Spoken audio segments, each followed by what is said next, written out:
Hi అండి. ఈరోజు టమాటా bath ఎలా చేసుకుందామో చూసేద్దాం రండి. ఈరోజు టమాటా బాత్ ఎలా చేసుకుందామో చూసేద్దాం రండి. ఈ టమాటా బాత్ చాలా సాఫ్ట్గా, చాలా టేస్టీగా ఉంటుంది.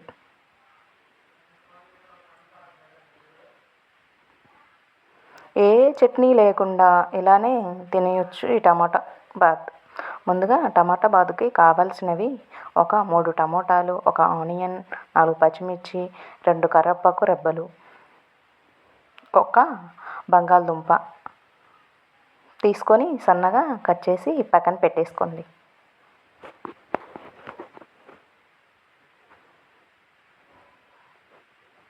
ముందుగా ఒక కడాయి తీసుకొని అందులో స్టవ్ ఆన్ చేసి కడాయి వేడి చేసుకొని అందులో 2 టేబుల్ స్పూన్ నెయ్యి, 2 టేబుల్ స్పూన్ ఆయిల్ వేసుకొని బాగా వేడి చేయండి.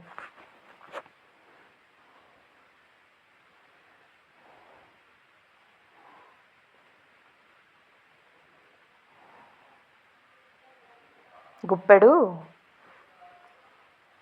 జీడిపప్పు వేసుకొని ఎర్రగా ఫ్రై చేయండి.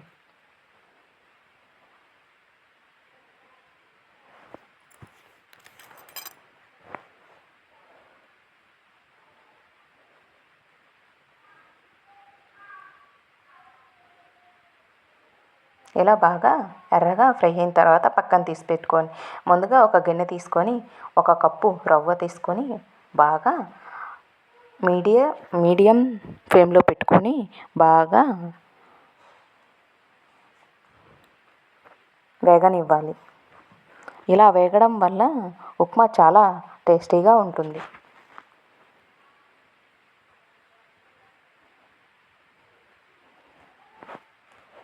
ఇలా కదుపుతూ ఉండాలి.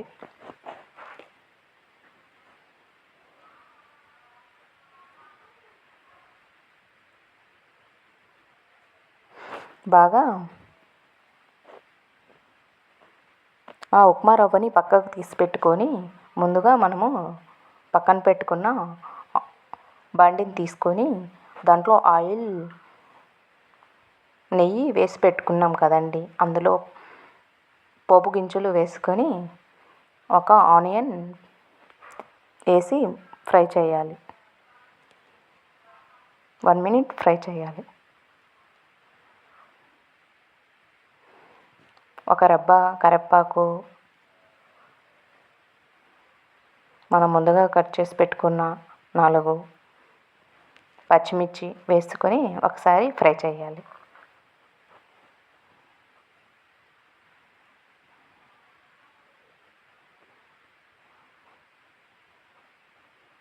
ఇలా ఫ్రై అవుతుండగా మనం ముందుగా కట్ చేసి పెట్టుకున్న ఒక బంగాళదుంప ముక్కలని వేసి మళ్ళీ ఒకసారి కదపాలి. ఈ బంగాళదుంప వేయడం వల్ల చాలా టేస్ట్ వస్తుంది.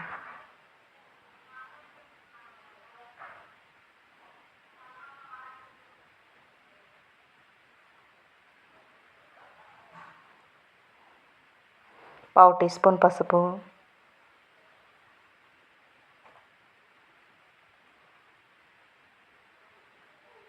1 టీ స్పూన్ సాల్ట్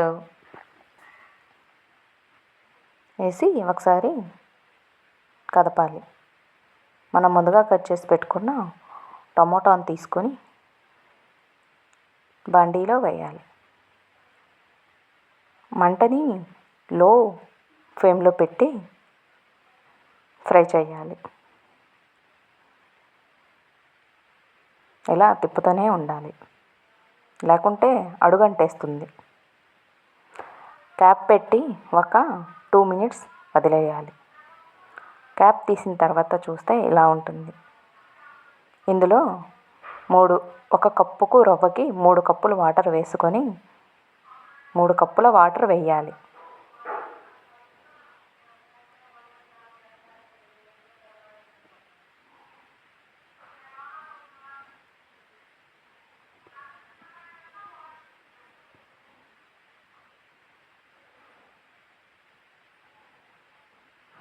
ఇలా 3 కప్పుల వాటర్ వేసి హై ఫ్లేమ్లో పెట్టి బాగా మరగనివ్వాలి.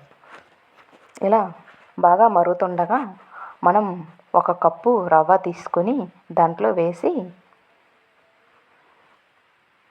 గరిట తీసుకొని బాగా కదపాలి.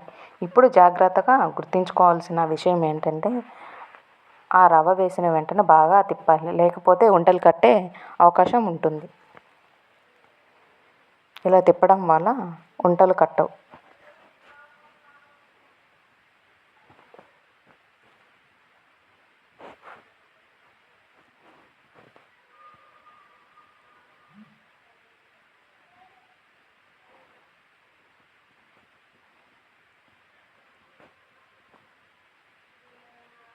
ఈ టమాటా బాతులో 1 స్పూన్ నెయ్యి వేసుకొని మనం ముందుగా వేయించి పెట్టుకున్న జీడిపప్పు వేసుకొని ఒకసారి కదపాలి. ఇప్పుడు జీడిపప్పు వేసుకోవాలి. ఇప్పుడు వేయడం వల్ల ఆ క్రంచీనెస్, జీడిపప్పు క్రంచీనెస్ అలానే ఉంటుంది. ముందుగా వేస్తే జీడిపప్పు మెత్తగా అవుతుంది.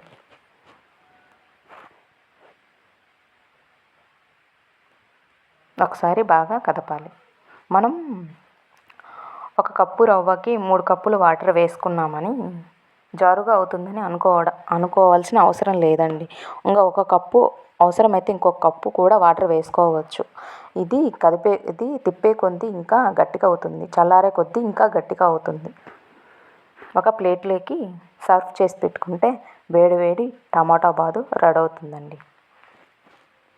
ఎంతో టేస్టీగా నేతితో చేసిన టమాటా బాత్, జీడిపప్పులు టమాటా బాత్ నెయ్యితో చాలా టేస్టీగా ఉంటుంది. వీడియో నచ్చితే like, share, subscribe in my channel.